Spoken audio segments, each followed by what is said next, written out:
So like that, I'll read to you some faith which the Catholics believe that this alone will save us. This alone will not save us. If of course you don't have this faith, you will not be filially adopted and therefore anathema sit.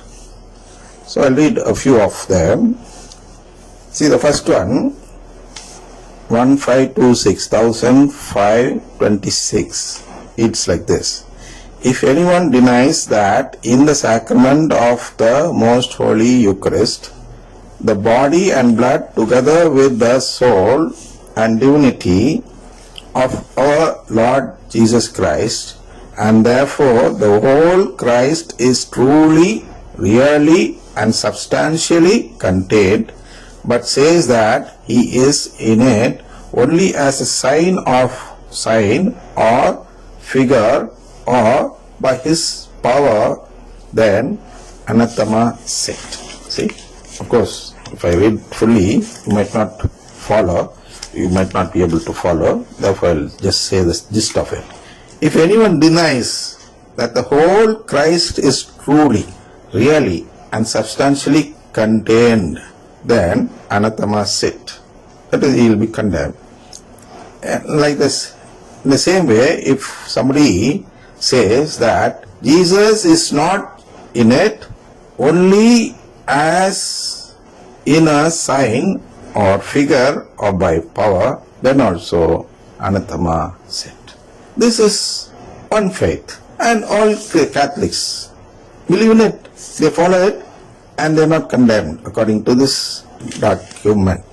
Then the next anathema, if anyone says that in the Holy Sacrament of the Eucharist, the substance of bread and wine remains together with the body and blood of our Lord Jesus Christ, and denies that wonderful and unique change of the whole substance of the bread into his body and of the whole substance of the wine into his blood, while only the species of bread and wine remain, a change which the Catholic Church very fittingly calls substantiation, anathema sit.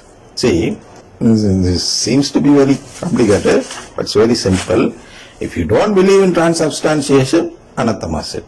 And all Catholics believe in transubstantiation. There's no problem. Likewise, if anyone denies that the venerable sacrament of the Eucharist, the whole Christ is contained under each species and under each part of each species, when separated, anathema sit. This is nothing, very simple. Everyone believes what? Or nobody denies in the Catholic Church that the whole Christ is contained under each species. Each species of the host is a whole Jesus Christ. We believe in it, no problem. But will that save? That is different. We believe in this and say that I don't want filial adoption. When we go to CCR, that is Catholic Charismatic Renewal. So, likewise, in everything we say like that only. We believe in it. We believe in the sofa, what did we see? We believe that the whole Christ is truly, is really and substantially contained in it and all. But after believing it, these charismatic people say, we don't need filial adoption. How will God decide? Which faith he'll take? I'll come to that. If you go to the scriptures, especially Hebrews 11th chapter, 1st verse, there it will be explained about what we should believe or what God will look at as a faith. Faith in all this alone will not be enough, because as soon as we go to charismatic renewal, we do that sin of denying or not accepting God's offer of filial adoption. The same sin which Adam and Eve did. That's a sin being done here. That's why Mary, Mother Mary, in the last apparition, approved apparition, I think it's Fatima, feared about this, saying that it is the smoke of Satan. It is a smoke, it's not a fire. It is only a poisonous smoke which kills us. It makes us refuse to accept God's offer of filial adoption. There is no use believing all this faith. See, all these teachings. When we refuse filial adoption, then we'll go to the next one.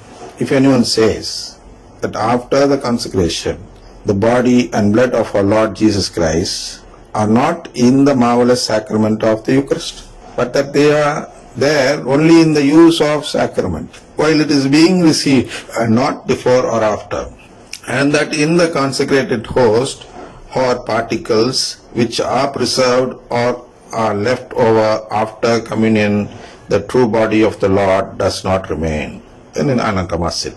This was actually given, this teaching was given based on those people, the Lutherans call it, no? All those who follow Luther, they believe like this, that only during the time when they receive it, Jesus is there. And he is not there before or after. That's what they believe. But we Catholics, all Catholics, invariably, 100% of the Catholics believe that Jesus is there. As soon as it is consecrated, the host becomes the body of our Lord Jesus Christ. And after that, whether we consume it or not, he is always Jesus Christ. That's why we call it Eucharist, the sacrament of Eucharist. And we believe in it. But after believing this, if I say, even while believing in this, if I say that to God that I do believe in it, but I don't need your adoption. If I say like that, will he filially adopt me? We should actually look at it like this.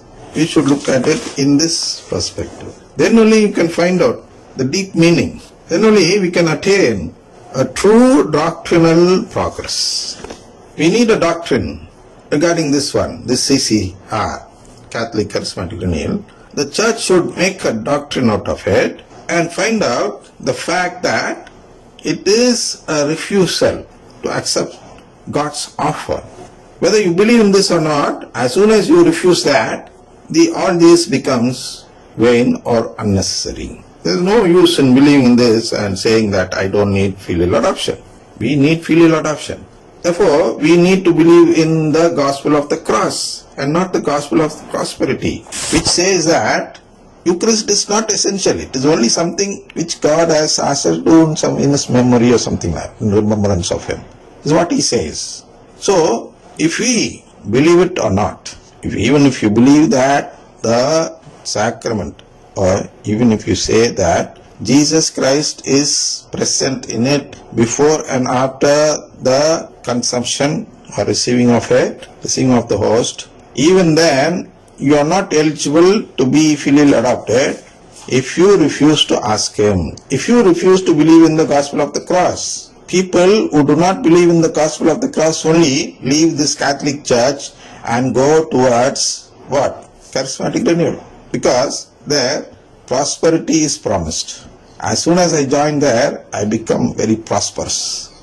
I get all the riches in this world. Because this world, the riches of this world belongs to Satan. As soon as I refuse to be filially adopted, Satan will bless me with all his riches. The more I refuse, the more I will be blessed by Satan. That's how the next thing also works. 1530.